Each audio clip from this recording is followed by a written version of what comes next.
हाँ, तो हमारे पास ये जो क्वेश्चन है, हमने अभी चार्ट पढ़ा जो, उसी के बेस पे हम उसी चार्ट का इस्तेमाल करके, उसी फार्मूले का इस्तेमाल करके इस क्वेश्चन को सॉल्व करेंगे। इस क्वेश्चन को सबसे पहले पढ़ते हैं कि क्या कह रहा है। तो ये कह रहा है कि यदि tan a प्लस बी बराबर काड़ी में 3 है, एक सिस्टम हमें ये मिला।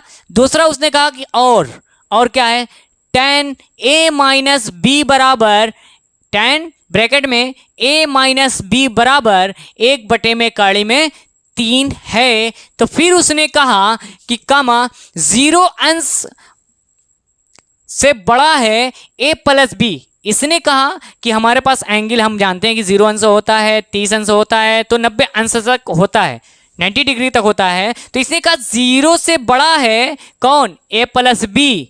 ठीक, 0 से बड़ा है, मतलब a और b को अगर जोड़ा जाए तो o क्या होगा, 0 से बड़ा होगा। और फिर आगे उसने कहा कि इससे बड़ा हो सकता है या बराबर हो सकता है, मतलब 90 अंश से, ये निशान का मतलब यही होता है कि इसका मतलब ये होता है कि a प्लस बी, मतलब यानी a एंगल और b एंगल को जोड़ा जाए तो ये क्या होगा, 90 डिग्री से छोटा होगा, या ये a प्लस बी से बड़ा 90 अंश होगा, या फिर 90 अंश के बराबर होगा। दो कंडीशन, यानी 0 अंश से बड़ा a प्लस बी हो सकता है, या फिर a प्लस बी बराबर 90 अंश हो सकता है, या 90 अंश से छोटा हो सकता है। ये दो कंडीशन इसने बताया है। तो इसने कहा कि 0 अंश से बड़ा a प्लस बी या 90 अंश से छोटा या बराबर a प्लस बी, इसने यही कहा। फिर कामा लगाया, फिर उसने उसने हमें शर्त दे दी कि a बड़ा है इन दोनों में, a और b में, यानी हमें a और b निकालना है तो a बड़ा होगा b से, मतलब a एंगल जो है बड़ा होगा b से। फिर उसके बाद उसने कहा तो a और b का मान ज्ञात कीजिए, a और b की वैल्यू निकालनी है। बहुत ही आसान है, बस देखते रहिए, बिल्कुल इसलिए आपका सॉल्व हो जाएगा क्वेश्चन। तो यहाँ पे क्या होगा कि हम लिखेंगे जो हमारे पास दिया हुआ है। सबसे पहला काम यही करते हैं क्वेश्चन में, कुछ न समझ में आए तो जो दिया होता है उसको लिखते हैं। तो यहाँ पे हम लिखेंगे कि tan a प्लस बी बराबर काड़ी में 3, और दूसरा वाला इसमें दिया हुआ है कि tan a माइनस बी बराबर कितना है, 1 में काड़ी में 3। अब हम देखेंगे कि हमने पहले बताया कि काड़ी में 3, हम ध्यान देंगे कि काड़ी में 3 tan में किसकी वैल्यू है, सॉल्व कैसे करेंगे, जब यहाँ पे tan होगा, ठीक है, तो ये काड़ी में 3 चार्ट में देखा जाएगा कि कहाँ पे tan की वैल्यू किस में है। मतलब कहने का कि जब हम चार्ट कोई भी बनाएंगे, वो वाला चार्ट बनाएंगे, तो हम ये देखेंगे कि ये पहला दूसरा तो साइन कास में निकल जाता है, तीसरा हमारा tan आता है। ठीक है, मैं समझाने के लिए बता रहा हूँ कि ये साइन आता है और ये कास आता है। तो साइन वाले में क्या होता है कि साइन तो हम जानते हैं कि 0 होता है, फिर उसके बाद 1 में 2 होता है, फिर 1 में काड़ी में 2 होता है, फिर उसके बाद काड़ी में 3 में 2 होता है, फिर 1 होता है, 2 2 4 5, और जो 0 अंश है 30 अंश है, फिर उसके बाद 45 45 अंश है, फिर 60 अंश, फिर उसके बाद 90 अंश।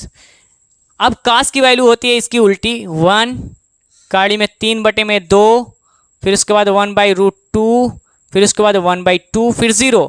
फिर इसका होता है, इसमें जब डिवाइड करते हैं तो ये हो जाता है 0, फिर उसके बाद इसका 1/√3, फिर उसके बाद ये कट जाता है 1, ये कटता है। तो हम ये देखते हैं हमें ज़रूरत क्या है, काड़ी में 3 कहाँ पे मिल रहा है, tan a प्लस बी, काड़ी में 3 tan में कहाँ मिला, ताकि हम क्यों tan को ढूंढ रहे हैं ये भी ध्यान दिया जाए, क्योंकि हमारे पास यहाँ पे tan दिया हुआ है। अगर tan a प्लस बी लिखा जाएगा, फिर उसके बाद काड़ी में 3 की वैल्यू निकालेंगे। यानी मैं अगर कहूँ कि हमारे पास x बराबर 3 है और फिर मैं कहूँ कहीं पे हमारे पास 3 लिखा हुआ है तो 3 की जगह पे x भी लिख सकते हैं। मतलब x के बराबर अगर 3 है तो हम ये भी कह सकते हैं कि 3 के बराबर x है। ऐसे ही हम कहेंगे कि tan के बराबर 1/3 है तो हम ये कह सकते हैं कि 1/3 के बराबर ये tan 30 अंश भी है। तो हम यहाँ से निकालेंगे, इसको भी निकाल लेते हैं, 0 से ये कट गया और ये काड़ी में 3 बचा। फिर उसके बाद इसकी तो ज़रूरत नहीं है, इनफाइनाइट लिख लेते हैं। तो यहाँ पे हमें मिला कि tan 30 अंश की वैल्यू 1/3 हम यहाँ पे नोट कर लेंगे। tan 30 अंश की वैल्यू tan 30 अंश बराबर 1/3 होता है। इसलिए फिर उसके बाद यहाँ पे लिख लेंगे, यहाँ पे भी एक और लिख लेते हैं, चूंकि ये काड़ी में 3, tan 60 अंश की वैल्यू काड़ी में 3 होती है।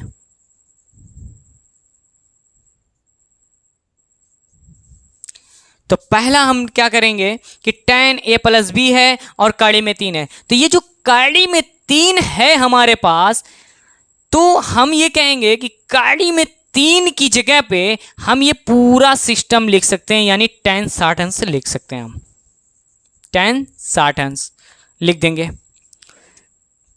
फिर उसके बाद क्या होगा, tan से tan कैंसिल होगा, हमारे पास बचेगा a + b, ये दोनों एंगल, और = होगा 60 अंश।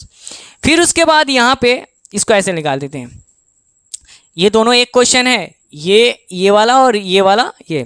तो यहाँ पे क्या करेंगे, यहाँ पे इसको भी इसी तरीके से लिखेंगे, tan a - b और बराबर 1/3 यानी 1/3 किसके बराबर है, 1/3 tan 30 अंश के बराबर है। यानी हम लिखेंगे tan 30 अंश। क्यों? क्योंकि tan 30 अंश के बराबर 1/3 के बराबर tan 30। तो किसी भी की जगह पे किसी को भी लिख सकते हैं दोनों में से। तो हम tan को tan से कैंसिल करेंगे, तो यहाँ पे 30 और ये a - b बराबर, देखिए ये बचा और ये बचा, यानी हमें एक ये मिला और ये नंबर 2। अब इन दोनों को मिला करके हम कैलकुलेशन ये कर लेते हैं कि हमारे पास ये कर लेते हैं कि दोनों को समीकरण ऐसे लिख लेते हैं, 1 और 2 से लिखेंगे a + b बराबर 60 अंश और a - b बराबर 30 अंश। और यहाँ से प्लस और माइनस को क्या करेंगे, काट देंगे, और यहाँ पे a और a जोड़ने पे a और a को जोड़ेंगे तो एक a मिलके 2a और बराबर, ये तो कट गया, 60 और 30 मिलकर के हो जाएगा 90, और a बराबर हो जाएगा 90 बटे में, ये जो 2 है गुणे में है, ये बटे में चला जाएगा, 2 हो जाएगा, और इसको जब क्रॉस करेंगे तो ये हो जाएगा 45, 90 का आधा 45। a बराबर हमको मिल गया 45 अंश। अब a की वैल्यू क्या करेंगे, इसको इस तरीके से भी लिख सकते हैं, यहाँ पे रख देंगे a की वैल्यू 45 अंश, यहाँ पे लिख देंगे, यहाँ पे लिखेंगे 45 अंश, और यहाँ पे बराबर लिखेंगे, यहाँ पे 30 अंश लिखेंगे। देखिएगा ये -b को बराबर के उस साइड अगर लेके जाते हैं तो ये +b हो जाता है, ठीक। और फिर उसके बाद ये 45 अंश को लिख करके ये 30 अंश को बराबर के इधर लाते हैं तो ये -30 अंश हो जाता है, और ये बराबर को बराबर लिखते हैं, और ये b जहाँ है वहीं पे रहता है। ये प्लस नहीं लिखा गया क्योंकि यहाँ पे कोई ज़रूरत नहीं थी लिखने की। अब यहाँ पे 45 में से 30 जाएगा तो ये बचेगा 15 अंश, और b बराबर 15 अंश।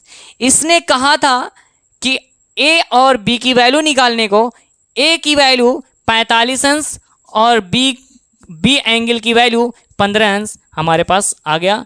ये हमारा आंसर।